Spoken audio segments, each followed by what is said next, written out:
নমস্কার বন্ধুরা, লিটনের হোম কুক চ্যানেলে সবাইকে স্বাগত। আশা করি আপনারা সবাই ভালো আছেন। আজ আপনাদের সামনে আমি আরেকটি ভিডিও নিয়ে চলে এসেছি।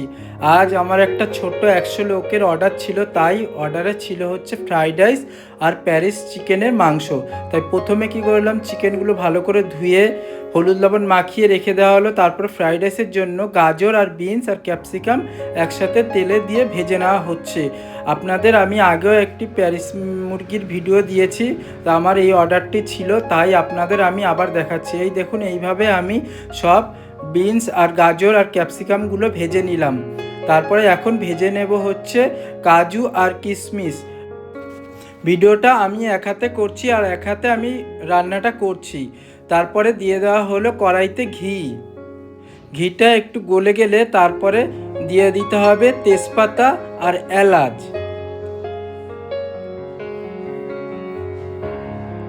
এলাচটা দিয়ে তারপরে দিয়ে দিতে হবে কিশমিশ আর কাজু বাদাম, একটু হালকা ভেজে নিতে হবে।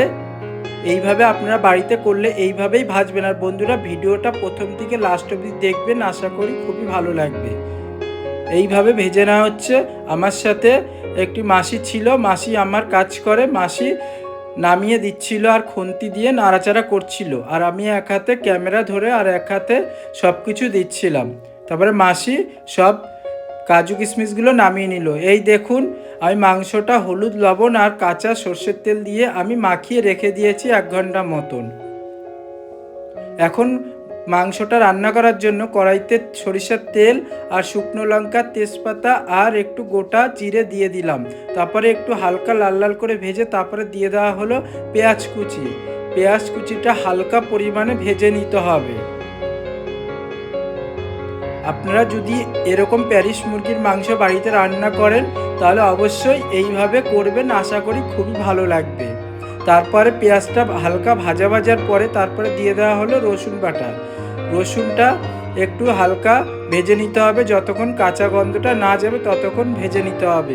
এখানে 14 কেজি মতন প্যারিস মুরগি ছিল, তাই এখানে সেই পরিমাণ বুঝে আমি মশলাটা দিয়েছি। তারপরে রসুনটা একটু ভাজা করে নিয়ে তারপরে দিয়ে দেওয়া হলো আদা বাটা আর টমেটো কুচিটা দিয়ে এখন দিয়ে দিতে হবে লবণটা দিলে কি হয়, তাহলে টমেটোটা ভালোভাবে গলে যাবে। আপনারা একবার বাড়িতে এইভাবে করবেন, আশা করি খুবই ভালো হবে। তারপরে দিয়ে দেওয়া হলো চিকেন। এই চিকেনটা এখন ভালো করে এখন কষিয়ে নিতে হবে। এখন এর উপরে দিয়ে দিতে হবে মশলা, একটু কষিয়ে নিয়ে তারপরে দিয়ে দিতে হবে সব গুঁড়ো মশলাগুলো। এখন দিয়ে দেওয়া হলো জিরার গুঁড়ো, এখানে 100 গ্রাম জিরার গুঁড়ো দেওয়া হয়েছে। আর দিয়ে দেওয়া হলো লঙ্কার গুঁড়ো, 100 গ্রাম মতন লঙ্কার গুঁড়ো দিয়ে দেওয়া হয়েছে। আপনারা ঝাল যেরকম খাবেন সেরকম পরিমাণ বুঝেই ঝাল দেবেন। আর দিয়ে দেওয়া হলো হলুদ গুঁড়োটা 50 গ্রামের থেকে একটু কম দিয়ে দেওয়া হয়েছে। আপনারা যেরকম করবেন সেরকম পরিমাণ বুঝেই দেবেন। আর দিয়ে দেওয়া হলো কাশ্মীরি লঙ্কার গুঁড়ো 50 গ্রাম দিয়ে ভালো করে এখন এটাকে কষিয়ে নিতে হবে। আর দিয়ে দেওয়া হলো একটু গোলমরিচ গুঁড়ো দিয়ে এখন ভালো করে কষাতে হবে। এই দেখুন, আমিও এইভাবে কষিয়ে নিচ্ছি।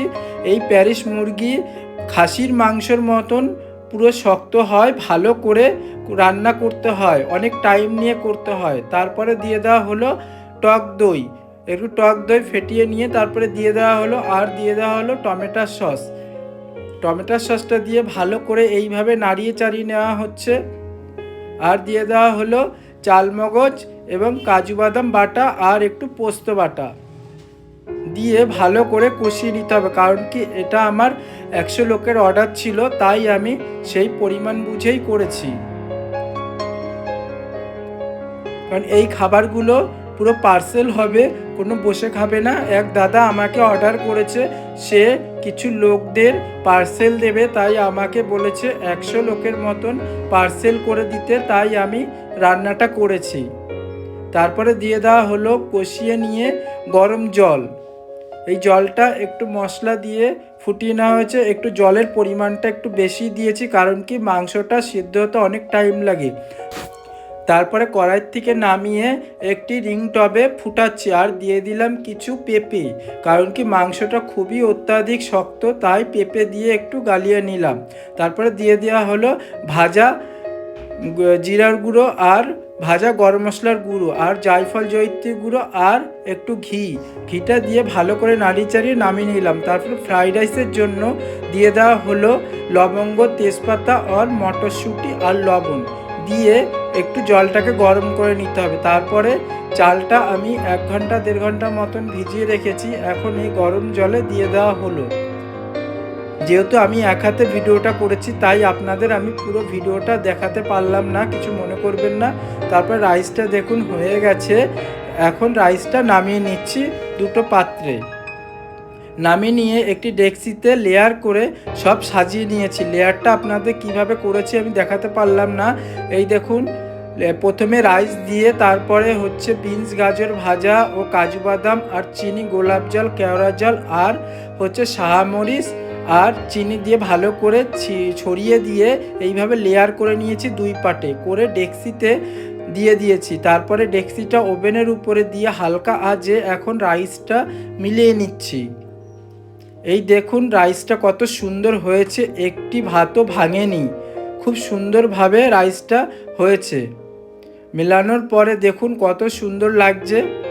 বন্ধুরা, আমি কিভাবে লেয়ারটা করেছি আপনাদের আমি দেখাতে পারলাম না, কিছু মনে করবেন না, কারণ কি আমি এক হাতে যেহেতু ভিডিওটা করেছি তাই আমার একটু প্রবলেম হচ্ছিল। আর ভিডিও যদি ভালো লাগে আমার, তাহলে অবশ্যই আমার চ্যানেলটি সাবস্ক্রাইব করবেন, লাইক শেয়ার করতে ভুলবেন না। আর আমি যে কোনো অনুষ্ঠান বাড়িতে রান্না করি আর ছোটোখাটো আমি অর্ডার নিই, আপনারা চাইলে আমাকে অর্ডার দিতে পারেন, কাজ কোনো অসুবিধা নেই, ভালো যত্ন সহকারে আপনাদের আমি খাবার পরিবেশন করে দেব, কোনো সমস্যা নেই। আর আপনাদের ভালোবাসা না থাকলে আমি কখনোই আগাতে পারবো না। আপনারা এই ছোট ভাইটিকে একটু সাপোর্ট করবেন, সহযোগিতা করবেন, যেন গরিব দুঃখীর মানুষের পাশে আমি দাঁড়াতে পারি। আপনাদের আমি আগের ভিডিওতে আমি বলেছি যে আমি এই ভিডিওগুলো করছি যে ইউটিউব চ্যানেলে যদি আমি কিছু করতে পারি তাহলে আমি গরিব মানুষদের পাশে থাকবো। তারপরে আমি রাইসগুলো সব এইভাবে পার্সেল করে নিচ্ছি। দেখুন রাইসটা কত সুন্দর লাগছে, এইভাবে সব পার্সেলগুলো করে নিলাম।